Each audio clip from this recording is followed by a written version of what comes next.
पितृपक्ष के दौरान भूल से भी ना खाएं। ये तीन चीजें घर में आती है गरीबी और दरिद्रता, साथ ही पितृगण होते हैं रुष्ट। नमस्कार, आप सभी का स्वागत है एक बार फिर से।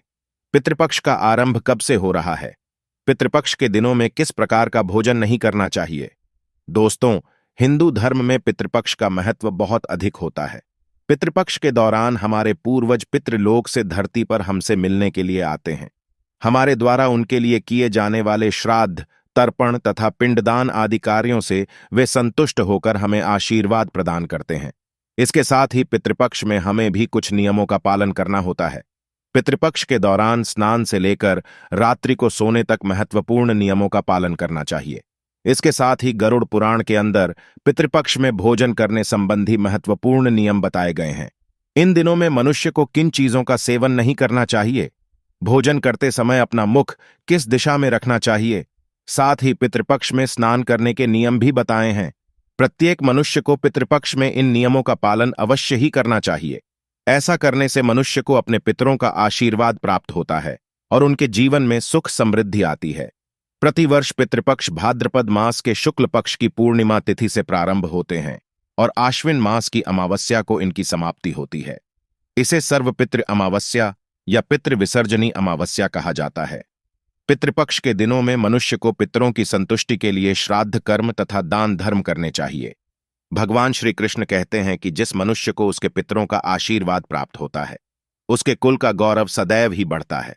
ऐसा मनुष्य कभी गरीब और दरिद्र नहीं रहता है। इस वर्ष पितृपक्ष 29 सितंबर शुक्रवार के दिन से प्रारंभ हो रहा है और 14 अक्टूबर के दिन पितृपक्ष का समापन होगा। पितृपक्ष 16 दिनों तक चलते हैं। इस दौरान मनुष्य को पितरों की संतुष्टि के लिए उपाय अवश्य करने चाहिए। दोस्तों, पितृ मनुष्य के परिवार का सुरक्षा कवच होते हैं। पितृशक्ति मनुष्यों की हर प्रकार के संकट से रक्षा करती है।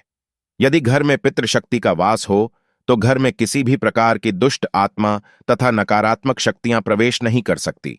इसीलिए हमें पितृपक्ष में कुछ ऐसे कार्य करने चाहिए जिससे हमारे घर के अंदर पितृशक्ति का वास हो। पितरों को प्रसन्न करने के लिए गरुड़ पुराण में भगवान श्री कृष्ण ने बहुत ही महत्वपूर्ण उपाय बताए हैं। भगवान श्री कृष्ण के अनुसार पितरों की संतुष्टि के लिए सर्वोत्तम उपाय है दान करना, और दान में भी सर्वोत्तम होता है तिल का दान करना। जो भी मनुष्य पितृपक्ष में पितरों के लिए तिल का दान करता है, उसके सभी पापों एवं दुखों का नाश हो जाता है। इसके अलावा आप पितृपक्ष में अपने पितरों की संतुष्टि के लिए वस्त्र आदि का दान भी अवश्य करें।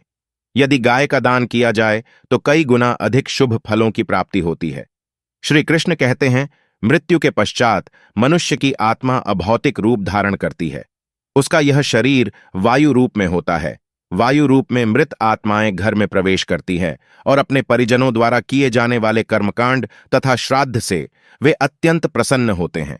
मनुष्य के पितृ उसके द्वारा चढ़ाए गए भोग को प्राणियों के रूप में ग्रहण करते हैं और उन्हें आशीर्वाद देकर वापस पितृलोक में लौट जाते हैं।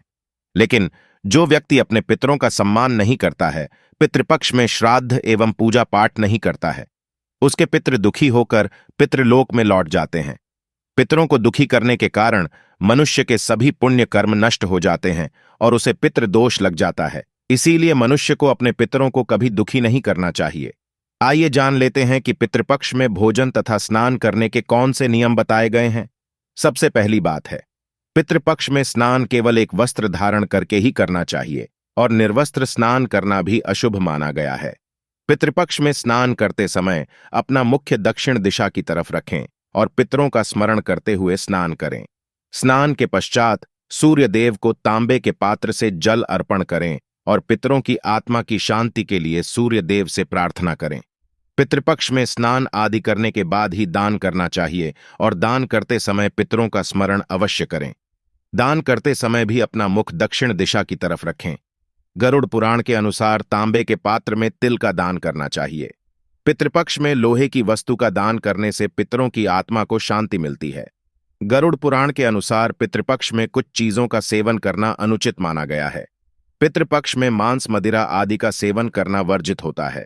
जब पितृगण अपने प्रियजनों को ऐसे निंदित कर्म करते हुए देखते हैं तो वे बड़े ही दुखी हो जाते हैं। साथ ही पितृपक्ष में लहसुन, प्याज आदि का सेवन भी ना करें। ये तामसिक पदार्थ हैं और इन्हें पितरों को भी अर्पित ना करें। इन पदार्थों से मनुष्य के शरीर में विकार उत्पन्न होते हैं, वही ये पदार्थ पितरों को क्रोध भी दिलाते हैं। पितृगण इन पदार्थों को स्पर्श भी नहीं कर पाते और उनके निकट भी नहीं आ सकते हैं। इसीलिए श्राद्ध पक्ष के समय भोजन में इन पदार्थों का प्रयोग वर्जित माना गया है। पितृपक्ष में भोजन करते समय मनुष्य को अपना मुख दक्षिण दिशा में रखना चाहिए, लेकिन ध्यान रहे यह केवल पितृपक्ष में ही करना चाहिए। इस दिशा में भोजन करने पर वह भोजन पितरों को प्राप्त होता है और पितृगण संतुष्ट होते हैं। पितृपक्ष में बासी भोजन को भूल से भी ग्रहण न करें। श्री कृष्ण के अनुसार जो भोजन सात्विक हो वह पितरों को अत्यंत प्रिय होता है। ऐसा भोजन मनुष्य की आयु बढ़ाने वाला, जीवन को शुद्ध करने वाला तथा बल, बुद्धि और ऐश्वर्य देने वाला होता है। इसमें गाय का दूध सबसे उत्तम माना गया है। रसयुक्त फल भी सात्विक भोजन की श्रेणी में ही आते हैं। अब एक बात और, पितृपक्ष में रोज सुबह नहाकर सूर्य को जल अर्पित करने के बाद दक्षिण दिशा की तरफ मुख करके पितरों को नमस्कार कर उनको भी जल अर्पित करें और ये मंत्र 7 बार बोलें, ओम पितृदेवाय नमः। ऐसा करने से पितृदेव बहुत ही संतुष्ट होते हैं। पितृपक्ष में बिस्तर पर बैठकर भोजन भूल से भी ग्रहण न करें। भोजन केवल जमीन पर बैठकर ही करें। शास्त्रों के अनुसार पितृपक्ष में चने की दाल और मसूर की दाल खाना वर्जित है। मसूर की दाल का श्राद्ध कर्म में भी प्रयोग न करें, क्योंकि यह एक नकारात्मक व्यंजन है। इसके साथ ही सरसों के पत्तों की सब्जी भी नहीं खानी चाहिए। तो दोस्तों, इस प्रकार से गरुड़ पुराण में पितृपक्ष में किए जाने वाले महत्वपूर्ण नियम बताए गए हैं। यह जानकारी अच्छी लगी तो वीडियो को लाइक जरूर करें और कमेंट बॉक्स में जय श्री कृष्णा और जय पितृदेव अवश्य लिखें। धन्यवाद।